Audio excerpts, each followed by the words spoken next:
दोस्तों नमस्कार, मैं जगन्नाथ गौतम। देश रोजाना में आपका स्वागत है। दोस्तों, आज हम बात करेंगे इंडिया महागठबंधन के बढ़ते कुनबे की, यानी जो पिछले दिनों विपक्ष के सभी महत्वपूर्ण दलों के द्वारा विपक्षी दलों का महागठबंधन इंडिया बना था, उसको इंडिया नाम दिया गया था। अब बताया जा रहा है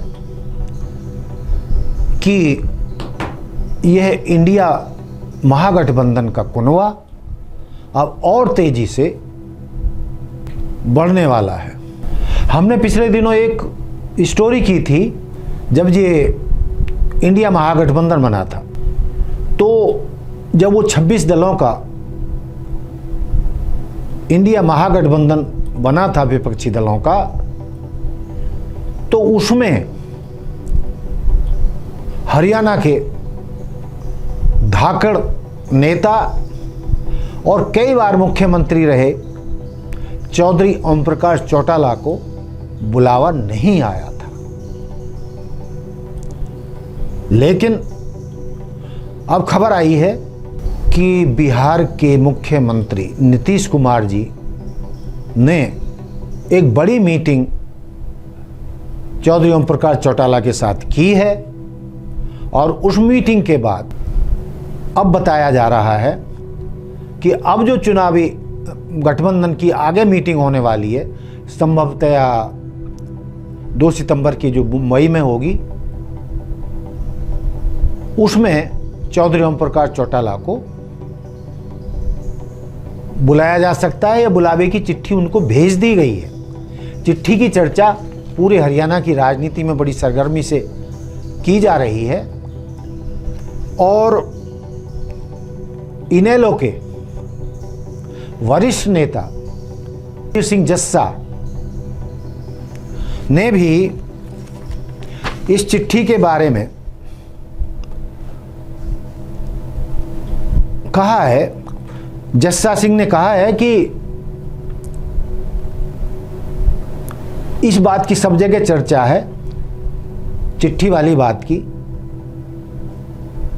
और मेरा भी ये मानना है कि ये तो होना ही था, और भाजपा को हरियाणा में पटकनी देने के लिए और पूरे देश में हराने के लिए चौटाला साहब और अन्य सभी बड़े नेताओं को एक मंच पर आना ही चाहिए और सबको इंडिया गठबंधन का हिस्सा बनना चाहिए।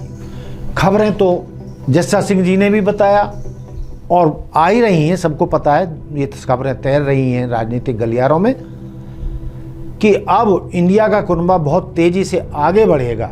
इसमें पंजाब के प्रमुख दल जो पहले भाजपा के हमेशा सहयोगी रहे हैं, अकाली दल भी अब इंडिया से जुड़ने जा रहा है, इनेलो भी इंडिया से जुड़ने जा रहा है, और ये बड़े दल हैं जो सत्ताओं में रहे हैं।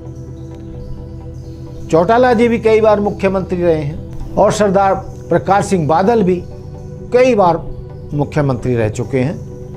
वो बड़े दल हैं, और जबकि जो एनडीए में जो संख्या उनकी बताई गई और कुनबा इकट्ठा किया गया है, वो तो ऐसे दलों की संख्या बढ़ाकर बताई गई है। किसी का कोई एमएलए भी नहीं है, किसी का एमपी नहीं है, कभी कोई सत्ता में नहीं रहा, कभी कोई मुख्यमंत्री नहीं बना, तो वहाँ पर तो ऐसे भीड़ इकट्ठी की गई है। लेकिन महागठबंधन का जो इंडिया है, इसमें सारे बड़े बड़े दल हैं, और लिस्ट को सब जानते हैं, और ये भी सबके सामने है कि शिवसेना जो बड़ा दल है महाराष्ट्र में, सत्ता में भी शामिल रहा है भाजपा के साथ, वो भाजपा को छोड़ चुका है। पंजाब की सबसे बड़ी राजनीतिक शक्ति अकाली दल, जो कई चुनावों में भाजपा के साथ रहा और भाजपा का झंडा पंजाब में बुलंद करवाता रहा, अब वो भी कई वर्षों से भाजपा को छोड़ चुका है और उन्होंने भी अब महागठबंधन इंडिया के साथ शामिल होने का फैसला किया है। ये बात किसको अच्छी लगेगी इंडिया के बढ़ते कुनवा की, ये तो मैं नहीं कह सकता, लेकिन जो लोकतंत्र के लंबरदार हैं, जो संविधान के रक्षक हैं, जो चाहते हैं कि गैर संवैधानिक काम भाजपा सरकार में हुए हैं, जो हमारे संस्थान थे उनको कमज़ोर किया गया है, उनकी स्वायत्तता को भंग किया गया है, चाहे वो चुनाव आयोग हो, चाहे CBI हो, चाहे इनकम टैक्स हो, और ईडी का तो इतना भयंकर दुरुपयोग हुआ है कि उसके माध्यम से अनेक विपक्षी दलों को जबरन जेल में ठूंसा गया है, जबकि अदालत में से उन पर कोई आरोप सिद्ध नहीं हुआ और वो लगभग मैक्सिमम नेता बरे हुए हैं और उनको जमानतें मिली हैं। लेकिन विपक्षी दलों में आतंक फैलाने का काम जो इस सरकार ने किया है, और जो लोकतांत्रिक हमारी संस्थाएं हैं जिसका मैंने नाम लिया, चुनाव आयोग, ईडी, CBI, इनकम टैक्स विभाग या और जो भी संस्थान हैं, सबको विपक्षी दलों के खिलाफ इस्तेमाल किया गया है, लोकतंत्र का गला घोटा गया है। संविधान को ख़त्म करने की भी बातें भाजपा के नेता करते रहे हैं, संविधान को बदलने की बात भाजपा के कई नेता करते रहे हैं। भाजपा के नेताओं ने नया संविधान लिखने और मनुवाद से सरकार चलाने और संविधान लिखने की ये चर्चाएं करने लगे हैं। ये बहुत ही खतरनाक इरादे हैं। जो भी बात संविधान के खिलाफ बोलता है, लोकतंत्र के खिलाफ बोलता है, संविधान को खत्म करने की बात करता है, वो नेता देशद्रोही की उसको संज्ञा दी जा सकती है। ऐसे दलों से, ऐसे नेताओं से लोकतंत्र को खतरा है और इस खतरे को भांपते ही हुए कि किस तरह संविधान को ख़त्म किया जा रहा है, लोकतंत्र को ख़त्म किया जा रहा है, लोकतंत्र को कमज़ोर किया जा रहा है और संविधान को बदलने की बात की जा रही है। इन्हीं मुद्दों को लेकर वो राजनीतिक दल 26 और अब जो उनकी संख्या बढ़ने वाली है, बताया जा रहा है कि लगभग 12 राजनीतिक दल और इसमें शामिल होने वाले हैं। तो ये सब इसीलिए इकट्ठे हुए हैं कि उनको सबको डराया धमकाया जा रहा है, ईडी का डर दिखाया जा रहा है, उन पर छापे डाले जा रहे हैं और उनको जेलों में ठूंसा जा रहा है।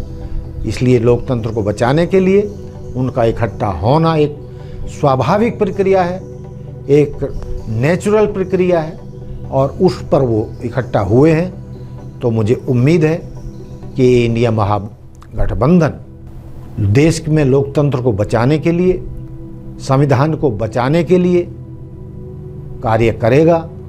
यदि उसने ऐसे वादे किए और जनता में ये संदेश दिए और सब वर्गों को साथ लाने की बात कही, तो जनता निश्चित रूप से इस महागठबंधन का साथ जाएगी, ऐसा मेरा भी मानना है। देश के सैकड़ों हजारों बुद्धिजीवियों का, समाज सेवियों का, सामाजिक संगठनों का ऐसा मानना है। तो दोस्तों, ये थी मेरी आज की बात। देखते रहिए देश रोजाना। Like, subscribe and share. जय हिंद, जय भारत, जय संविधान। नमस्कार। हमारे साथ जुड़े रहने के लिए देखते रहिए देश रोजाना का YouTube चैनल। सब्सक्राइब कीजिए, साथ ही देश रोजाना की खबरें सबसे पहले देखने के लिए प्रेस कीजिए बेल आइकन।